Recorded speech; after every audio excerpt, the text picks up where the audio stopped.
Bonjour, c'est Thibaut Collet, perchiste de l'équipe de France.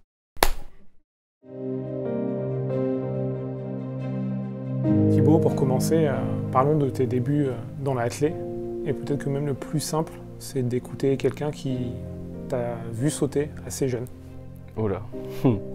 Dis-moi Thibaut, est-ce que tu te rappelles quand, avec ton cousin Johan, vous vouliez faire comme Mathieu qui sautait à la perche dans le verger d'Hénérol, que tu étais un vrai enquiquineur parce que tu voulais sauter bien plus souvent que lui, et tu étais peut-être à l'époque un petit peu ambitieux.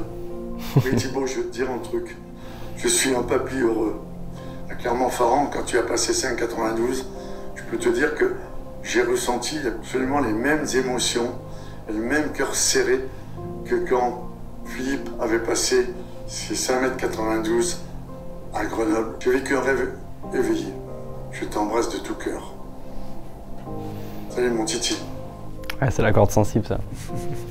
Ça commence fort. Ouais. C'est mon grand-père Jacques, qui m'a mis le pied à l'étrier, on va dire, et qui a fait qu'aujourd'hui je suis ce que je suis et ce que je suis en train de devenir. Et c'est grâce à lui finalement que j'en suis là aujourd'hui. Toutes les vacances avec lui et tout ça, c'était... j'allais au stade avec lui, on sautait dans le jardin, on sautait au stade. Transmettre ça à ses petits-enfants, c'était quelque chose qui l'animait et il m'a transmis ça avec beaucoup de passion et beaucoup d'amour. Quand je sautais à la perche, c'était vraiment du gros plaisir. C'était vraiment le côté fun du truc, quoi. Chez les jeunes, t'étais pas forcément plus fort. Non. Comment tu vivais le fait d'être derrière certains, de pas être le meilleur encore? Comme j'étais pas le plus grand, que j'étais pas le plus fort, que j'ai eu une croissance un peu tardive et tout ça, on va dire que je luttais avec les armes du moment, mais je savais que mon heure viendrait et que le jour où j'allais être on va dire à 100% de mes capacités physiques et tout ça, il n'y aurait pas match, quoi. Parce que j'étais plus déterminé que les autres. On a encore une petite surprise pour toi. Quelqu'un qui sautait un peu plus haut que toi, gamin. En fait, c'est en 2014.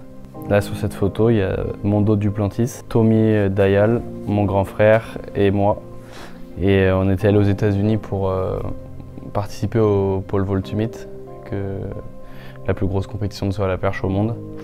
Et j'avais rencontré pour la première fois Mondo Duplantis, qui était déjà sur une autre planète, parce qu'on avait le même âge, mais que moi j'avais sauté 3,47 quand lui il avait dû faire 4,60 ou 4,70. Aujourd'hui, on se retrouve et il y a un peu moins d'écart entre lui et moi, même s'il y en a toujours beaucoup. C'est vrai que c'était particulier. Tu disais que tu étais persuadé qu'un jour tu passerais devant ceux qui te devançaient plus petits. À quel moment a eu lieu le basculement? En junior, j'ai commencé à avoir des performances qui étaient intéressantes. J'ai fait 5,45 ou 5,50 je crois. Et c'était des bonnes perfs. Et à partir de ce moment-là, je pense que j'avais atteint ma taille actuelle et tout ça. Et j'avais plus qu'à affiner un peu tout ça. Mais je dirais que c'est en junior où j'ai commencé à pouvoir matcher avec tout le monde. Ma manière d'agir, ma manière de me comporter sur les compétitions, sur les championnats et tout ça, ça voulait peut-être dire que j'avais envie d'être un champion un jour. Et j'ai jamais douté de ce que je voulais faire, de ce que je voulais devenir. J'ai jamais eu de période où j'étais pas sûr de moi, sans jamais être dans l'excès bien sûr, mais j'ai toujours su ce que je voulais et j'ai toujours été accroché à ce projet et j'ai jamais laissé le doute prendre la moindre place. On connaît ton père Philippe Collet, ex-recordman de France en salle, il y a ton frère Mathieu. Tu as été beaucoup comparé à eux. Comment est-ce que tu l'as vécu? Mon père, comme tu as dit, il avait le record de France. Il a fait partie des meilleurs perchistes français de l'histoire, donc c'est très positif. Moi, je l'ai très bien vécu parce que justement, ça m'a donné envie de me dépasser et de les battre, quoi.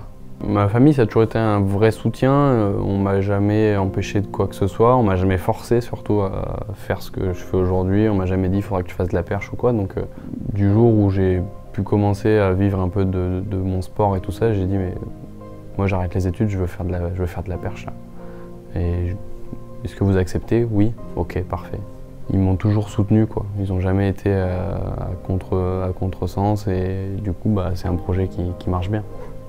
On sait que parmi tes principaux supporters, il y a ton frère Mathieu. En quoi son soutien est important pour toi? On vit la même chose aujourd'hui, on est tous les deux perchistes, on va dire professionnels. On part en stage ensemble, on s'entraîne ensemble. C'est un point de repère. On sait qu'on peut compter sur cette personne, moi je peux compter sur lui si j'ai un doute ou quoi. Il est là pour me rassurer et inversement, donc c'est plutôt un avantage. Ton frère, tu l'as côtoyé beaucoup sur les sautoirs, mais aussi dans la vie de tous les jours. Du coup, il nous a envoyé quelques petites pépites vidéo. Petit dé avec mon Titi. Et...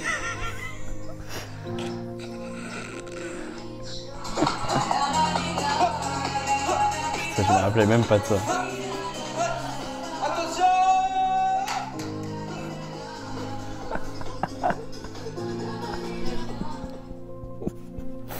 Ça c'est pas mal ça. Ça résume bien le truc. La deuxième vidéo, je me rappelais pas du tout. C'était une séance, on va dire, assez classique avec le groupe d'entraînement à Clermont où voilà, ça résumait bien l'état d'esprit de cette petite équipe.